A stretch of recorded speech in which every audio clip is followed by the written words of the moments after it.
मित्रांनो, आज आपण पाहणार आहोत उंदराची टोपी ही गोष्ट. एक होता उंदीर. त्याला एक फडके सापडले. ते फडके होते मळके. उंदीर गेला धोब्याकडे.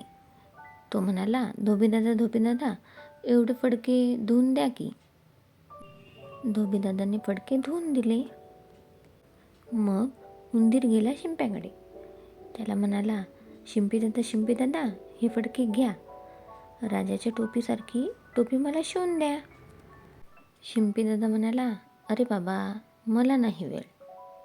उंदीर म्हणाला, शिंपीदादा, नाही म्हणू नका, टोपी शिवूनच द्या.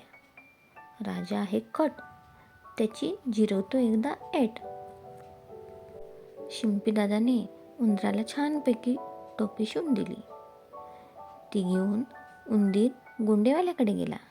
गोंडेवाल्याने टोपीला गोंडे लावले 4. टोपी दिसू लागली मजेदार.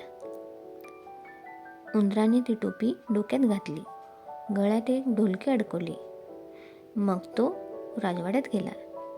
राजा सिंहासनावर बसला होता. त्याच्यासमोर जाऊन उंदीर गाऊ लागला, डुमडुमडुमाक डुमडुमडुमाक, माझीच टोपी छान, राजाची गेली शान. हे ऐकून राजाला राग आला.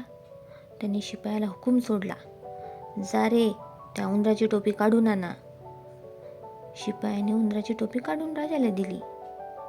उंदीर परत गाऊ लागला, डुमडुमडुमाक डुमडुमडुमाक, राजा भिकारी, माझी टोपी घेतली.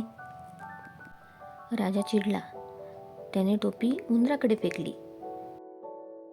उंदीर परत ढोलके वाजून गाऊ लागला, राजा मला ब्यायला, माझी टोपी दिली, डुमडुमडुमाक डुमडुमडुमाक डुमडुमडुमाक. असे ढोलके वाजवत उंदीर पळून गेला.